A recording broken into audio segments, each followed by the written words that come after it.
Shalom Uvracha, dans notre série concernant la fête de Purim, nous avons déjà expliqué à maintes reprises le secret de cette fête. Le cours dernier, nous avons terminé par la notion de la lumière cachée de Purim, qui se cache dans les événements, qui se cache dans l'histoire. Ce n'est pas par hasard que le nom de l'Éternel n'apparaît pas dans la Megillat Esther. Tout simplement parce que c'est justement le sens même de cette fête. Une lumière divine qui se cache tellement bien dans les événements, dans l'histoire humaine, que ceux qui n'ont pas les yeux pour voir n'y voient rien. Et ça, c'est le secret de Purim.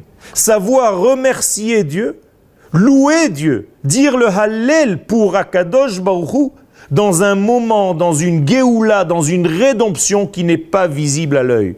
Autrement dit, ce n'est pas un miracle miraculeux, comme c'était le cas pour la fête de Pessah et de la sortie d'Égypte. Il s'agit ici d'une fête bien spéciale qui est relative à la fin des temps. Et je veux dire avec des mots simples que la rédemption finale de la fin des temps se fera dans un dévoilement divin qui va être caché dans la nature. Et le jour de Purim représente cette fête. Ce n'est pas par hasard que le Midrash nous dit que toutes les fêtes du calendrier un jour disparaîtront, sauf la fête de Purim. Il y a aussi un rajout concernant Hanouka, mais c'est à part pour l'instant. C'est-à-dire que Purim va rester comme le modèle de la dernière rédemption, la rédemption dans laquelle nous sommes aujourd'hui.